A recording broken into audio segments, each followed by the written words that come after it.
வணக்கம். இலங்கையின் இன்றைய முக்கிய செய்திகள். முதலில் தலைப்புச் செய்திகள்.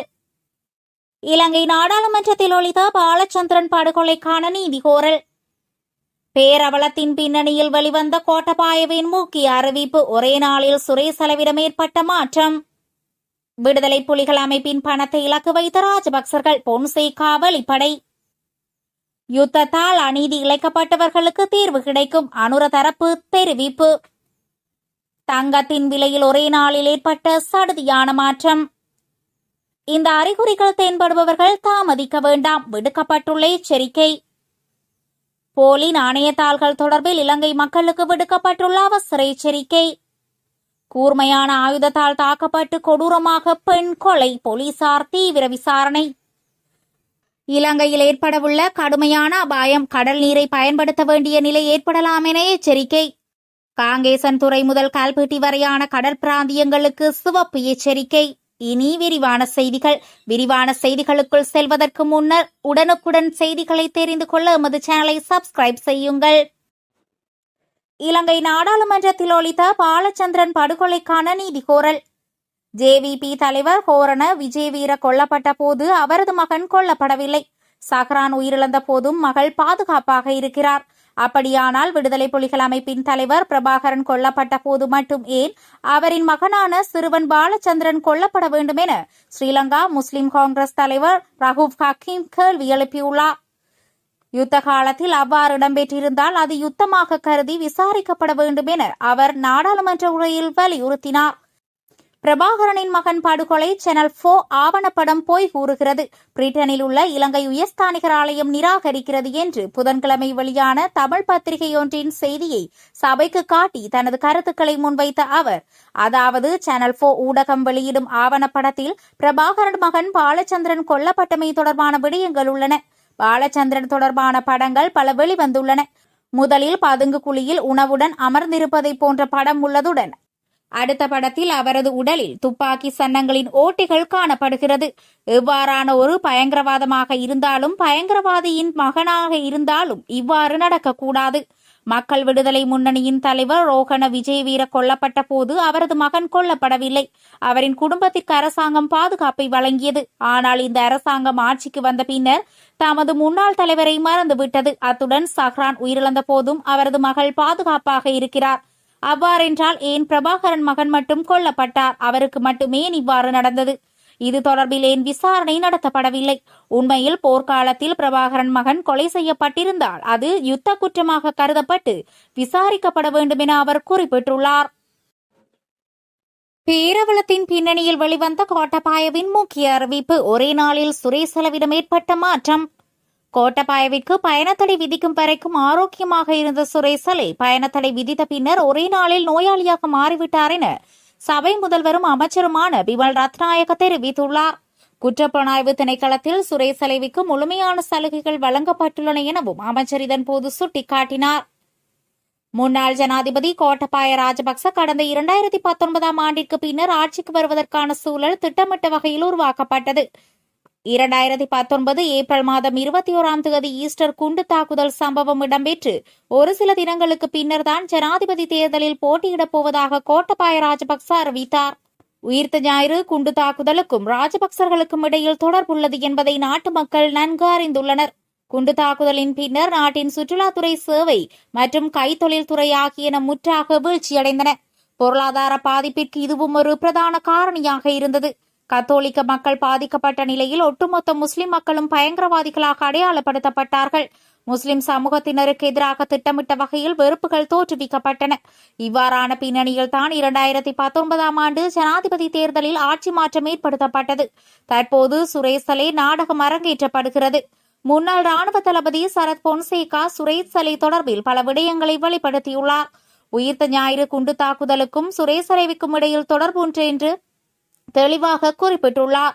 உயிர்த்த ஞாயிறு குண்டு தாக்குதல்கள் தொடர்பில் நீதிமன்றத்தின் ஊடாக பல விடயங்கள் வெளியாகும் போது ஒரு தரப்பினர் பிரதான சூத்திரதாரியையும் தாக்குதலுக்கு உளவு பார்த்தவர்களையும் பாதுகாக்க போராடுகிறார்கள். உண்மையில் நாடு என்ற ரீதியில் வெட்கப்பட வேண்டும். ஜனநாயக போராட்டத்தில் ஈடுபடுவதாக குறிப்பிட்டுக் கொண்டு நீதிமன்ற நடவடிக்கைகளுக்கு மறைமுகமாக இடையூறு விளைவிக்கிறார்கள். எக்காரணங்களுக்குமாக விசாரணைகளை இடைநிறுத்தப் போவதில்லை. முன்னாள் ஜனாதிபதி மைத்ரிபால சிறிசேன வழக்கு நடவடிக்கைகளுக்காக நீதிமன்றம் செல்கிறார். அப்போது அவர் பரிவாரங்களுடன் நீதிமன்றம் செல்லவில்லை. ஆனால் ராஜபக்சர்களும் ரணில் விக்ரமசிங்கவும் நீதிமன்றம் செல்லும் போது பரிவாரங்களுடன் செல்கிறார்கள். சட்டத்திற்கு அப்பாற்பட்ட வகையில் செயற்படவே இவர்கள் முயற்சிக்கிறார்கள். அரசாங்கத்தை பொறுப்பேற்கும் போது இவ்வாறான சவால்களை எதிர்கொள்ள வேண்டும் என்பதை நன்கு அறிந்திருந்தோம். உயிர்த்த ஞாயிறு குண்டு தாக்குதல்கள் தொடர்பில் தற்போது சிறந்த முறையில் விசாரணைகள் இடம்பெறுகிறது. கோட்டபாய ராஜபக்சவிற்கு பயணத்தடை விதிக்கும் வரை ஆரோக்கியமாக இருந்த சுரேசலை பயணத்தடை விதிக்கப்பட்டதன் பின்னர் நோயாளியாக மாறிவிட்டார். குற்றப்புலனாய்வு திணைக்களத்தில் இவருக்கு முழுமையான சலுகை வழங்கப்பட்டுள்ளது. ஆனால் தற்போது பல போலியான குற்றச்சாட்டுகளை முன்வைக்கிறார். வங்குரோந்த நிலையடைந்த அரசியல்வாதிகளும் அவருக்காக சத்தியாகிரக போராட்டத்தில் ஈடுபடுகிறார்கள்.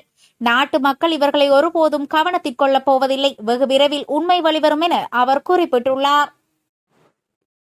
விடுதலை புலிகள் அமைப்பின் பணத்தை இலக்கு வைத்த ராஜபக்சர்கள், பொன்சேகா வெளிப்படை.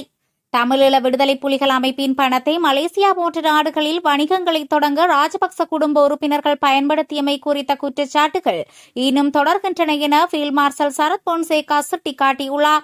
விடுதலை புலிகள் அமைப்பின் சர்வதேச வலையமைப்பை வழிநடத்திய KP என்ற நபர் கைது செய்யப்பட்ட பிறகு அந்த அமைப்பின் பணத்திற்கும் கப்பல்களுக்கும் எதுவும் நடக்கவில்லை என்று பல கருத்துக்களை இந்த தரப்பினர் முன்வைத்தனர் எனவும் கூறியுள்ளார். தென்னிலங்கை ஊடக நிகழ்ச்சியொன்றில் கலந்து கொண்டு உரையாற்றும் போதே அவர் இதனை குறிப்பிட்டார். முன்னாள் உளவுத்துறை தலைவர் சுரேசலே மேற்கொண்டதாக கூறப்படும் சில சர்ச்சைக்குரிய நடவடிக்கைகள் முற்றிலும் அரசியல் நலனுக்காகவே மேற்கொள்ளப்பட்டன என்பது ஆதாரங்களுடன் தெரிய வந்துள்ளது. இந்த நடவடிக்கையின் போது ஒட்டுமொத்த ஒருங்கிணைப்பை சுரேசலை மேற்கொண்டிருந்த போதிலும் இதன் உண்மையான சூத்திரதாரியும் திட்டமிடுபவரும் அப்போதைய பாதுகாப்பு செயலாளர் கோட்டபாய ராஜபக்சவாவார்.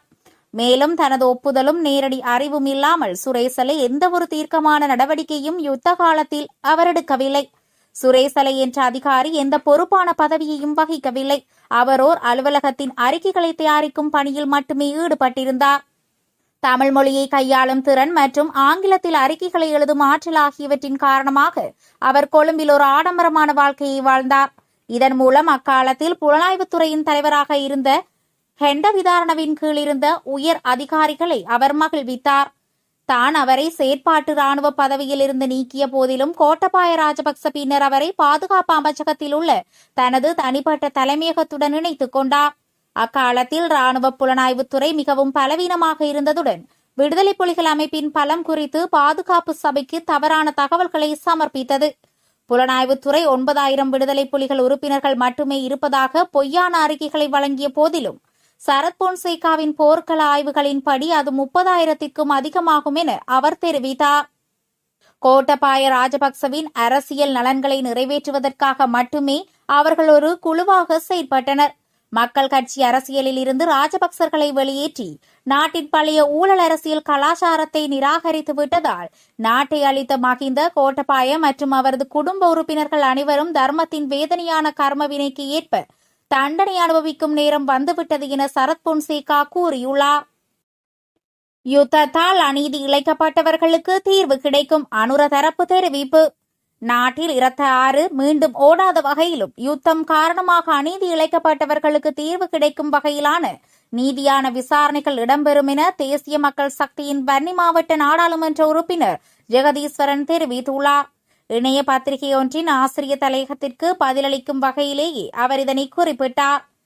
தேசிய மக்கள் சக்தி அரசாங்கம் ஆட்சிக்கு வந்து 1.5 வருடங்களில் இனமத பேதங்களை கடந்து மக்கள் மத்தியில் நல்லிணக்கத்தை ஏற்படுத்தி இந்த நாட்டை கட்டியெழுப்பும் பல்வேறு செயற்பாடுகளை முன்னெடுத்து வருகிறது. கடந்த காலங்களில் இடம்பெற்ற ஊழல் மோசடிகள் தொடர்பிலும் விசாரணைகள் நடத்தி மக்கள் பணத்தை மீட்கும் நடவடிக்கைகளை முன்னெடுத்துள்ளதுடன் கிடப்பில் இருந்த பல வழக்குகளை தூசு தட்டி நீதியை நிலைநாட்டி பாதிக்கப்பட்டவர்களுக்கான நீதியை வழங்க நடவடிக்கை எடுத்துள்ளது. நீதித்துறையும் சுயாதீனமாக இயங்குகிறது. நாடு பொருளாதார ரீதியாக மிகவும் பாதிக்கப்பட்டுள்ளது. பொருளாதார ரீதியில் மக்களும் பாதிக்கப்பட்டுள்ளார்கள். மக்களையும் நாட்டையும் பொருளாதார ரீதியாக மீட்கும் செயற்பாட்டை இவ்வரசாங்கம் முன்னெடுத்துள்ளது. இதனை மக்களும் புரிந்து கொள்வார்கள். 75 வருட கால அரசியல் கலாச்சாரத்திற்கு முற்றுப்புள்ளி வைத்து தேசிய மக்கள் சக்தி சிங்கள தமிழ் முஸ்லிம்களின் ஆதரவுடன் ஆட்சிக்கு வந்துள்ளது. அந்த மக்களின் நம்பிக்கையை நாம் முன்னெடுத்து வருகிறோம்.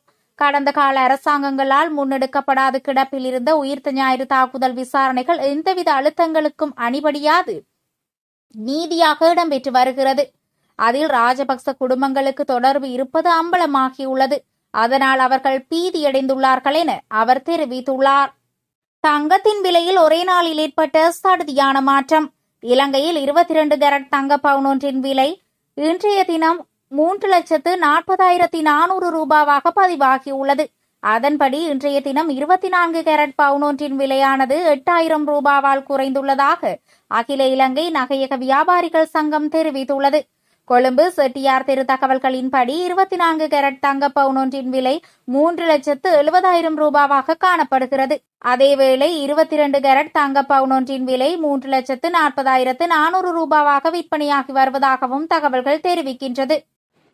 இந்த அறிகுறிகள் தென்படுபவர்கள் தாமதிக்க வேண்டாம். விடுக்கப்பட்டுள்ள அவசர எச்சரிக்கை. நாடு முழுவதும் டெங்கு நோய் பரவல் வேகமாக அதிகரித்து வருவதாக தேசிய டெங்கு கட்டுப்பாட்டு பிரிவு அறிவித்துள்ளது. இதுவரை 19 டெங்கு மரணங்கள் பதிவாகியுள்ளதாகவும் அதே சமயம் கடந்த ஆண்டு 29 டெங்கு மரணங்கள் பதிவாகியுள்ளதாகவும் தெரிவிக்கப்பட்டுள்ளது.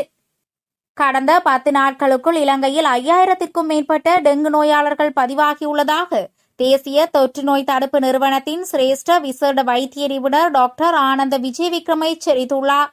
இது நாட்டின் சுகாதார கட்டமைப்பிற்கு ஏற்படும் அழுத்தம் குறித்து சுகாதார அதிகாரிகளிடையே அதிர்ச்சியை ஏற்படுத்தியுள்ளது. தற்போதைய நிலை நீடித்தால் வரவிருக்கும் வாரங்களில் மருத்துவமனைகளில் தாங்க முடியாத சுமையை எதிர்கொள்ள நேரிடும் என அவர் எச்சரித்துள்ளார். தெளிவான நீர் உள்ள சூழலில் டெங்கு நுளம்புகள் இனப்பெருக்கம் செய்யும் அபாயம் உள்ளதாக எச்சரிக்கை விடுக்கப்பட்டுள்ளது. எனவே பொதுமக்கள் காலை மாலை நேரங்களில் நுளம்பு கடியை தவிர்க்க வேண்டும் என்று அறிவுறுத்தப்பட்டுள்ளனர். அதிக காய்ச்சல், தலைவலி, தசை மற்றும் மூட்டு வலி, குமட்டல், வாந்தி, தோலில் சிவப்பு புள்ளிகள் மற்றும் இரத்தப்போக்கு போன்ற அறிகுறிகள் உள்ளவர்கள் உடனடியாக மருத்துவமனையிலோ அல்லது மருத்துவரிடமோ சிகிச்சை பெற வேண்டும் என கேட்டுக் கொள்ளப்பட்டுள்ளனர். அதே நேரம் காய்ச்சலை கட்டுப்படுத்த பாராசிட்டமோலை மாத்திரம் எடுத்துக் கொள்ளுமாறும் ஏனைய மருந்துகளை பயன்படுத்த வேண்டாம் என்றும் பொதுமக்களுக்கு அறிவுறுத்தப்பட்டுள்ளது. போலி நாணயத்தாள்கள் தொடர்பில் இலங்கை மக்களுக்கு விடுக்கப்பட்டுள்ள அவசர எச்சரிக்கை. போலி நாணயத்தாள்கள் குறித்து பொதுமக்கள் விழிப்புடன் இருக்குமாறும் திட்டமிட்ட மோசடிகளுக்கு பலியாகாமல் செயற்படுமாறும் போலீஸ் ஊடக பேச்சாளர் உதவி போலீஸ் அத்தியட்சகர் FU உட்லர் தெரிவித்துள்ளார். அரசாங்க தகவல் திணைக்களத்தில் இடம்பெற்ற சிறப்பு ஊடக சந்திப்பில் பங்கேற்ற போது அவர் இதனை குறிப்பிட்டார். கடந்த சில நாட்களாக நாட்டின் பல்வேறு பகுதிகளில் போலி நாணயத்தாள்கள் புழக்கத்தில் இருப்பது குறித்து ஏராளமான முறைப்பாடுகள் கிடைத்துள்ளதாக அவர் சுட்டிக்காட்டியுள்ளார். கொட்டிகாவத்தை பகுதியில் 55 வயது பெண் ஒருவர் மத்திய குற்றப்புலனாய்வு பிரிவினரால் கைது செய்யப்பட்டுள்ளார். அவரிடமிருந்து 6,300 போலி 100 அமெரிக்க டாலர்கள் கண்டெடுக்கப்பட்டுள்ளன. சந்தேக நபர் நீதிமன்றத்தில் முன்னிலைப்படுத்தப்பட்டு காவலில் வைக்கப்பட்டுள்ளதாக அவர் தெரிவித்துள்ளார். இந்த ஆண்டு இதுவரை 251 போலி நாணயத்தாள்களும் 6,924 வெளிநாட்டு நாணயத்தாள்களும் போலீசாரால் பறிமுதல் செய்யப்பட்டு சட்ட நடவடிக்கை தொடங்கப்பட்டுள்ளது. எனவே அன்றாட வங்கி அல்லது வர்த்தக பரிவர்த்தனைகளின் போது நாணயத்தாள்களை பெற்றுக் கொள்ளும் போதும் அதன் பாதுகாப்பு விளிம்பு, நீர் புகாத முத்திரை மற்றும் பிற சிறப்பு பாதுகாப்பு அம்சங்கள் குறித்து பொதுமக்கள் கவனமாக இருக்குமாறு பொதுமக்களுக்கு அறிவுறுத்தப்பட்டுள்ளது. கூர்மையான ஆயுதத்தால் தாக்கப்பட்டு கொடூரமாக பெண் கொலை, போலீசார் தீவிர விசாரணை. ஹமாந்தோட்டை பகுதியில் கடையொன்றினை நடத்தி வந்த வயோதிப பெண் ஒருவர் அடையாளம் தெரியாத நபரால் கூர்மையான ஆயுதத்தால் தாக்கப்பட்டு கொடூரமாக கொலை செய்யப்பட்டுள்ளார். ஹமாந்தோட்டை பகுதியில் கடையொன்றினை நடத்தி வந்த 72 வயதான 3 பிள்ளைகளின் தாயை இவ்வாறு கொலை செய்யப்பட்டுள்ளார். ஹமாந்தோட்டை பகுதியில் கடையொன்றை நடத்தி வந்த 72 வயதான 3 பிள்ளைகளின் தாயை இவ்வாறு கொலை செய்யப்பட்டுள்ளார். இந்த சம்பவம் இன்று காலை 6 மணியளவில் நடைபெற்றுள்ளது. குறித்த பெண்மணியின் அலறல் சத்தம் கேட்டு சம்பவ இடத்திற்கு வந்த அப்பகுதி மக்களும் போலீசாரும் படுகாயமடைந்த அப்பெண்ணை ஹம்பாந்தோட்டை மருத்துவமனையில் உடனடியாக சேர்க்க நடவடிக்கை எடுத்திருந்தனர். இந்நிலையில் மருத்துவமனையில் அனுமதிக்கப்பட்ட பின்னர் பெண் உயிரிழந்ததாக போலீசார் தெரிவித்தனர். இந்த தாக்குதல் நடந்த நேரத்தில் கடைக்கு பின்னால் வாடகைக்கு தங்கியிருந்த ஒரு தனியார் நிறுவன ஊழியர் கடைக்குள் இருந்து வந்த அலறல் சத்தத்தை கேட்டு உள்ளே சென்றபோது கடைக்குள் இருந்து ஒருவர் ஓடிச் செல்வதை அவதானித்ததாக குறிப்பிட்டுள்ளார். இலங்கையில் ஏற்படவுள்ள கடுமையான அபாயம், கடல் நீரை பயன்படுத்த வேண்டிய நிலை ஏற்படலாம் என எச்சரிக்கை. இலங்கையில் கடுமையான வறட்சி ஏற்படும் பட்சத்தில் குடிநீருக்காக கடல் நீரை பயன்படுத்த வேண்டிய நிலை ஏற்படலாம் என அனர்த்த முகாமைத்துவ நிலையத்தின் மேலதிக செயலாளர் KGP தர்மதிலக தெரிவித்துள்ளார். கொழும்பில் இடம்பெற்ற ஊடகவியலாளர் சந்திப்பில் வைத்து அவர் இவ்விடயத்தை கூறியுள்ளார். இம்முறை எதிர்பார்க்கப்படும் எல்னினோ நிலைமை முன்னெப்போதும் இல்லாத வகையில் மிக கடுமையாக இருக்கக்கூடும் எனவும் இந்த தாக்கம் காரணமாக நாடு முழுவதிலும் உள்ள பிரதான நீர்நிலைகள் வற்றி போகும் அபாயம் உள்ளது. தற்போதைய சூழ்நிலையை எதிர்கொள்வதற்கு முன்கூட்டியே தயாராக வேண்டியுள்ளது. அவசர காலங்களில் குடிநீர் விநியோகத்திற்காக தேசிய அனர்த்த முகாமைத்துவ சேவை மையத்திடம் நீர் விநியோக வாகனங்களில் எண்ணிக்கை குறைவாகவே உள்ளது. அத்துடன் நாங்கள் இதற்கு முன்பு இப்படி ஒரு எல்னினோ நிலைமையை கேள்விப்பட்டதில்லை. இதற்காக நாம் பெருமளவில் தயாராக வேண்டியிருக்கும். பொதுவாக மழைக்காலத்தில் தேசிய அனர்த்த முகாமைத்துவ சேவை மையத்தின் மூலம் ஒரு மாதத்திற்கு நாடு முழுவதற்கும் எம்மால் நீர் விநியோகம் செய்ய முடியும்.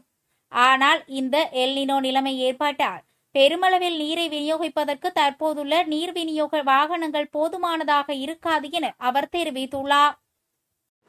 காங்கேசன்துறை முதல் கல்பெட்டி வரையான கடல் பிராந்தியங்களுக்கு சிவப்பு எச்சரிக்கை. காங்கேசன்துறையிலிருந்து மன்னார் ஊடாக கல்பெட்டி வரையான கடற்பிராந்தியங்களுக்கு பாதிப்பு ஏற்படுத்தும் வகையில் கனமழை, பலத்த காற்று மற்றும் கொந்தளிப்பான கடல் நிலைமை குறித்து சிவப்பு எச்சரிக்கை விடுக்கப்பட்டுள்ளது. வளிமண்டலவியல் திணைக்களத்தால் இன்று இந்த அறிவிப்பு வெளியிடப்பட்டுள்ளது. இந்நிலையில் நாளை காலை 10:30 மணி வரை இந்த எச்சரிக்கை தொடரும் என அறிவிக்கப்பட்டுள்ளது. இதன் அடிப்படையில் கொழும்பு, காலி, அம்மாந்தோட்டை மற்றும் திருகோணமலை ஆகிய கடல் வலயங்கள் உள்ளிட்ட பல கடலோர பகுதிகளில் மணித்தியாலத்திற்கு 50 முதல் 60 கிலோமீட்டர் வரையான வேகத்தில் பலத்த காற்று வீசக்கூடும் என்பதுடன் 2.5 மீட்டர் உயரம் வரை கடல் அலைகள் எழும்பி கடல் கொந்தளிப்பாக காணப்படும் எனவும் எதிர்பார்க்கப்படுகிறது. எனவே கடற்சார் நடவடிக்கையின் போது கடற்தொழிலாளர்களும் கடற்படையினரும் மிகுந்த எச்சரிக்கையுடன் செயற்படுமாறு வளிமண்டலவியல் திணைக்களம் அறிவுறுத்தியுள்ளது.